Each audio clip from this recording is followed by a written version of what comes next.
আসসালামু আলাইকুম। আজকে কাজ হচ্ছে নবম শ্রেণীর প্রথম অধ্যায় প্রাত্যহিক জীবনে সেট ৫ নম্বরের একটা একক কাজ রয়েছে। এখানে বলা হচ্ছে যে ২১০ এর মৌলিক উৎপাদকসমূহের সেট তৈরি করে নিচের খালি ঘরে লিখো।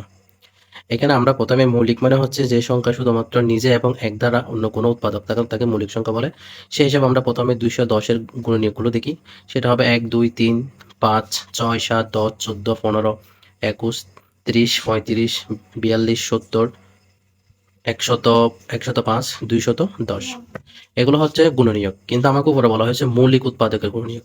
মানে হচ্ছে এই উৎপাদকের মধ্যে যে সংখ্যাগুলো মৌলিক শুধুমাত্র সেগুলো উৎপাদক হবে সেট। সেই হিসেবে ২১০ এর মৌলিক উৎপাদক হলো ২, ৩, ৫, ৭।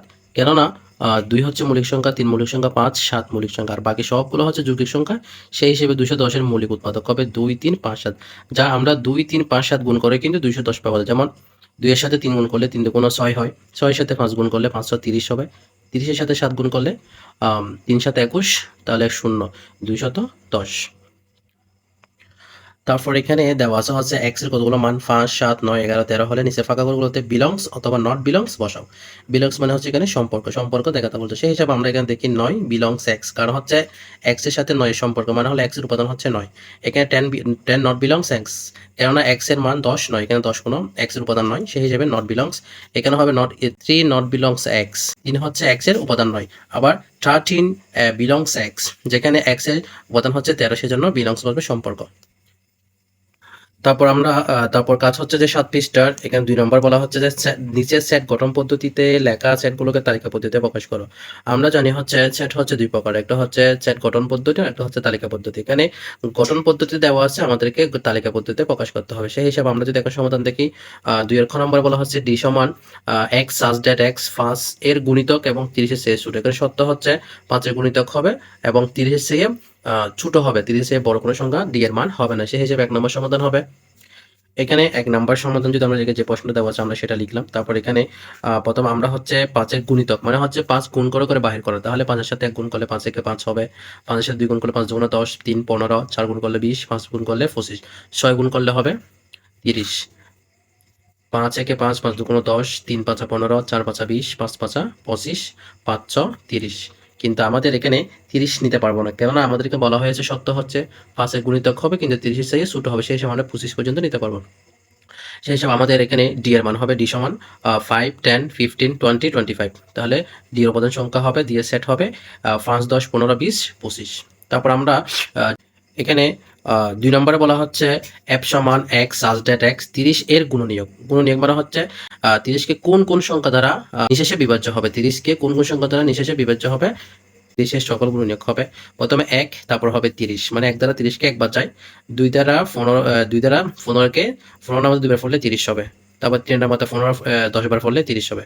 ৫ এর মাথা ৬ বার ফেললে ৩০ হবে। তাহলে সেই হিসাবে এখানে ৩০ এর গুণনীয়কগুলো হবে ১, ২, ৩, ৫, ৭, ১০, ১৫, ৩০। সেই হিসাবে আমরা লিখতে পারি সুতরাং f সমান 1, 2, 3, 1, 2, 3, 5, 6, 10, 15, 30।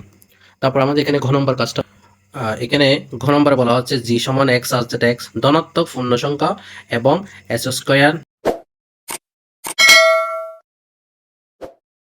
লেস দেন 17, মানে হলো বর্গ সংখ্যা হবে x এর সংখ্যা, সেটা ধনাত্মক পূর্ণ সংখ্যা হবে এবং সেটা হবে x এর মান 17 এর চেয়ে ছোট। 17 এর চেয়ে বড় হবে না, 17 এর চেয়ে ছোট।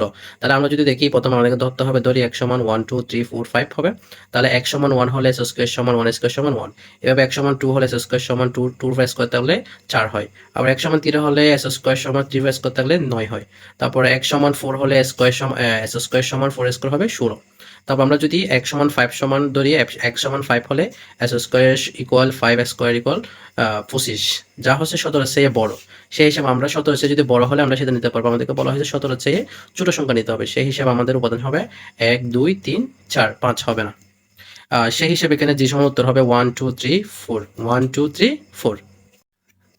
তারপর এখানে হচ্ছে ঘ নম্বরে বলা হচ্ছে h সমান x such that s square plus 3x plus 2 equal 0, মানে এখানে একটা মিডল ফ্যাক্টর দেওয়া হয়েছে উৎপাদক, যেটাকে আমাদেরকে উৎপাদকের মাধ্যমে s এর উপসেটগুলো নির্ণয় করতে হবে। তাহলে আমরা প্রথমে এখানে আমাদের যে মিডল ফ্যাক্টরটা দেওয়া আছে এটা যদি আমরা প্রথমে লিখি, s square plus 3x plus 2 সমান 0। তাহলে আমাদের প্রথম কাজ হচ্ছে যে প্রথম উপাদানের সাথে শেষ উপাদান আমরা যদি গুণ করি তাহলে পাবো এখানে চলক হচ্ছে যে ১, এখানে ২, তাহলে ২ এর সাথে ১ গুণ করলে ২ একে ২ হয়, আমাকে ৩ আনতে হবে। তো ২ এর সাথে ১ যোগ করলে আমরা ৩ পাবো। তাহলে গুণ করে ফেলেছি ২ একে ২, ২ কারণে যদি আমরা গুণ করি ২ এর সাথে ১ যোগ করলে আবার ৩ পাবো। তাহলে এখানে ২ টাই হচ্ছে যোগ। কারণ মিডল ফ্যাক্টরে ২ টা যদি যোগ হয় এখানে কখনো মাইনাস আসবে না। শেষে আমরা যদি দেখি s² plus 2x plus x plus 2 equal 0। প্রথমে 2 থেকে হচ্ছে কমন যাবে x, তাহলে x প্লাস 2 হবে, আবার প্লাস 1, এখানে কোনো কিছু মিল নাই, মিল না থাকলে কমন যায় 1, তাহলে 1 কমন নিলে x প্লাস 2। এখানে যতটুকু এখানে যে মানটা আসবে ঠিক এখানে সেই মানটা আসবে। যদি এখানে সেই মানটা না আসে তাহলে অবশ্যই মিডল ফ্যাক্টরের মধ্যে ভুল হয়েছে, ইকুয়াল 0। আমরা এখন দুইটা উপাদান একই উপাদান মিলে একটা লিখলাম, তারপরে ax প্লাস 1 সমান এটা লিখলাম। তাহলে আমাদেরকে কাজ করতে হবে, হয় দেখি হয় হচ্ছে x প্লাস 2 সমান 0, তাহলে হবে x সমান -2, কারণ এটিকে প্লাস সমানের ওই পাশে গেলে মাইনাস হবে। অথবা হবে x প্লাস 1 সমান 0, তাহলে x সমান -1, সেই হিসেবে এইচ এর মান হবে -2 -1।